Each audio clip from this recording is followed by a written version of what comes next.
السلام علیکم ورحمۃ اللہ وبرکاتہ۔ سورہ البقرہ آیت نمبر 84۔ دو آیتیں جو ہیں ان کا ترجمہ پڑھنے سے پہلے ہم اس کا مفہوم سمجھ لیں تو ترجمہ پڑھنے میں آسانی ہوگی سمجھنے میں۔ بنی اسرائیل سے جو عہد و پیمان لیے گئے تھے ان میں سے 4 باتیں ان 2 آیتوں میں بیان ہوئی ہیں۔ پہلی بات یہ بیان ہوئی ہے کہ تم نے اپنے آپ کو قتل نہیں کرنا۔ اپنے آپ کو قتل کرنے کا معنی یعنی اپنے ہم مذہب لوگوں کو قتل نہیں کرنا، مسلمانوں کو قتل نہیں کرنا، کیونکہ اس وقت وہی مسلمان تھے۔ تو کہا کہ تم نے مسلمانوں کو قتل نہیں کرنا۔ اپنے آپ کو قتل اس لیے کہا کہ سارے مسلمان آپس میں ایک جسم کی مانند ہیں۔ اگر کوئی شخص اپنے ہی کسی عضو کو کاٹے گا تو مطلب اپنے آپ کو ہی وہ زخمی کر رہا ہے۔ تو کہا جب تم اپنے کسی مسلمان بھائی کو قتل کرو گے تو گویا تم اپنے آپ کو ہی قتل کر رہے ہو، کیونکہ وہ تمہارا ہی جسم ہے، تم سب مل کر ایک جسم بن جاتے ہو۔ تو اس لیے اپنے آپ کو قتل نہیں کرنا مطلب اپنے مسلمان بھائیوں کو قتل نہیں کرنا۔ دوسرا یہ ان سے عہد و پیمان لیا گیا تھا کہ اپنے ہی بھائیوں کو، اپنے ہم مذہبوں کو ان کے گھروں سے نکالنا نہیں ہے، جلا وطن نہیں کرنا، بے گھر نہیں کرنا۔ اور تیسرا یہ تھا کہ کسی بیرونی قوت کی مدد نہیں کرنی اپنے مسلمان بھائیوں کے خلاف۔ اور تیسرا یہ تھا کہ اگر کوئی بھی تمہارا ہم مذہب کہیں پر قیدی بن جاتا ہے دشمنوں کے ہاتھ میں تو اس کو فدیہ دے کر چھڑا لینا ہے۔ یہ تھے 4 حکم، تو انہوں نے ان کی مخالفت کی۔ مدینے میں 3 قبیلے تھے یہودیوں کے، بنو قینقاع، بنو نذیر اور بنو قریظہ۔ اور مدینہ میں رہنے والے دوسرے جو لوگ تھے وہ 2 قبیلوں میں تھے، اوس اور خزرج۔ ان میں سے بنو قریظہ جو ہے اس کا حلف معاہدہ تھا اوس کے ساتھ، اور بنو قینقاع اور بنو نذیر انہوں نے حلف نامہ اٹھا رکھا تھا، حلیف تھے یہ خزرج کے۔ اب جب اوس اور خزرج کی جنگ ہوتی تو یہ بھی ان کی حمایت میں ان کے ساتھ مل کر لڑا کرتے تھے۔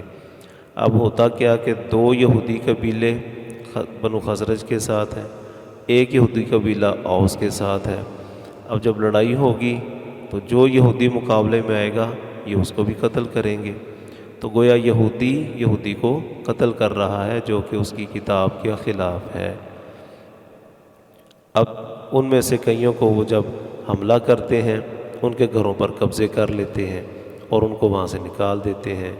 تو گویا ایک یہودی دوسرے یہودی کو اس کے گھر سے بے گھر بھی کر رہا ہے۔ اور جب یہ ایک دوسرے کے خلاف اپنے حلیف قبیلے کی مدد کر رہے ہیں تو گویا یہ بیرونی قوت کی مدد کر رہے ہیں اپنے مسلمان کے خلاف۔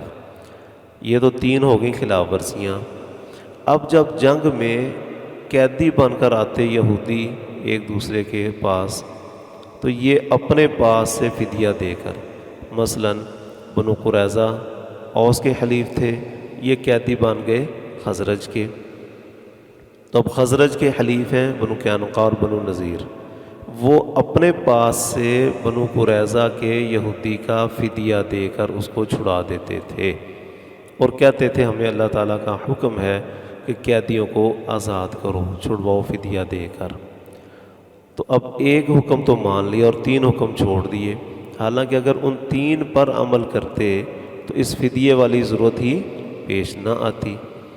اس پس منظر میں اللہ تعالیٰ نے یہ 2 آیات نازل فرمائی ہیں۔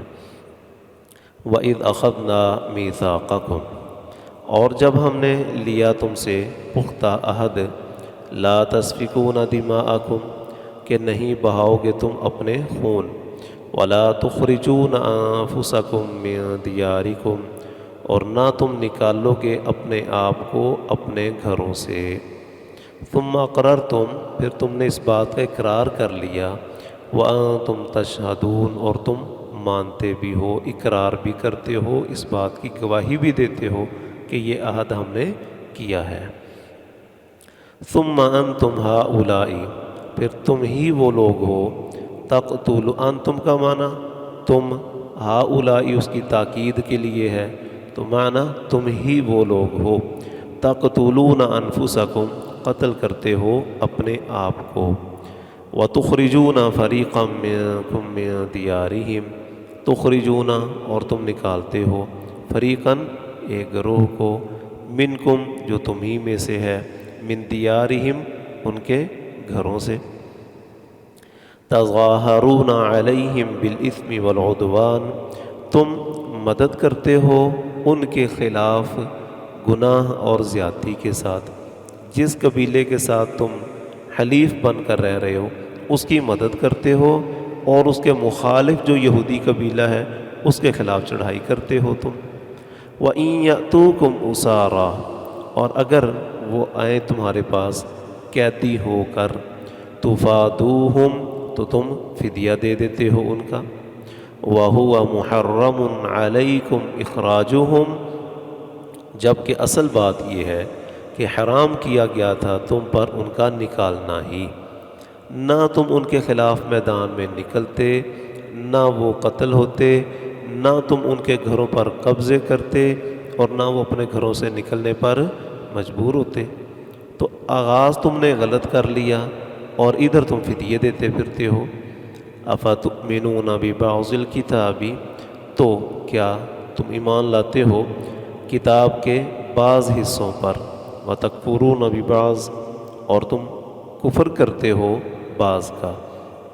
مرضی والی جو بات ہے وہ مان لی، اور جن باتوں کو طبیعت نے قبول نہیں کیا ان کا انکار کر دیا۔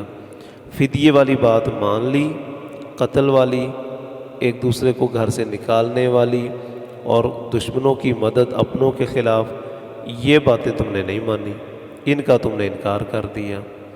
فما جزاء من يفعل ذلك منکم، تو نہیں ہے بدلہ جو کوئی کرے یہ کام تم میں سے جو کوئی شخص ان حرکتوں کا ارتکاب کرتا ہے، بعض باتوں کو مان لیتا ہے، بعض کا انکار کر دیتا ہے، اس کا بدلہ نہیں ہے الا خزی فی الحیات الدنیا، مگر دنیاوی زندگی میں رسوائی۔ دنیا میں رسوائی ہی نتیجہ ہے اس چیز کا، جب تم آپس میں ٹوٹ گئے تو پھر رسوا ہی ہونا ہے تم نے۔ تم اپنوں کے خلاف دوسروں کی مدد کر رہے ہو تو ذلت سے تمہیں کوئی نہیں بچا سکتا۔ وَيَوْمَ الْقِيَامَةِ، اور قیامت کے دن، یردون، انہیں دھکیلا جائے گا، لوٹایا جائے گا، اِلَىٰ أَشَدِّ الْعَذَابِ، سخت ترین عذاب کی طرف۔ وَمَا اللَّهُ، اور نہیں ہے اللہ تعالیٰ، بِغَافِلٍ، بالکل بھی غافل، عَمَّا تَعْمَلُونَ، ان کاموں سے جو تم کر رہے ہو، جو کچھ تم کرتے ہو اللہ تعالیٰ کو پوری خبر ہے اس بات کی۔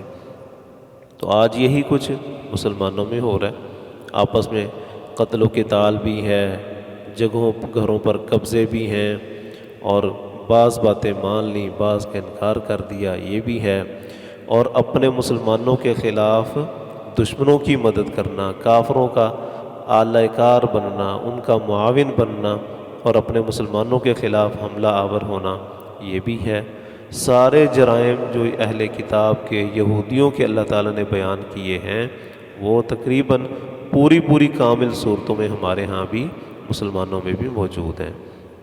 اور وہی بات کہ بعض باتیں مان لیں، بعض کا انکار کر دیا، تو نتیجہ وہی، دنیا میں ذلت و رسوائی ہم دیکھ ہی رہے ہیں، اور آخرت میں شدید ترین عذاب۔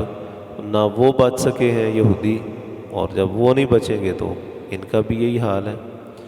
اولئک الذین اشتروا الحیاۃ الدنیا بالآخرہ، یہی ہیں وہ لوگ، اشتروا، جنہوں نے خرید لیا، الحیات الدنیا، دنیاوی زندگی کو، بالآخرہ، آخرت کے بدلے میں۔ آخرت نہیں کمائی انہوں نے، دنیا کمانے کے چکر میں لگے رہے، یہاں کے مفادات انہیں عزیز رہے۔ فلا یخفف عنہم العذاب، تو نہیں ہلکا کیا جائے گا ان سے عذاب، ولا هم ینصرون، اور نہ ہی ان کی مدد کی جائے گی۔ اللہ تعالیٰ سمجھنے کی، عمل کرنے کی توفیق عطا فرمائے۔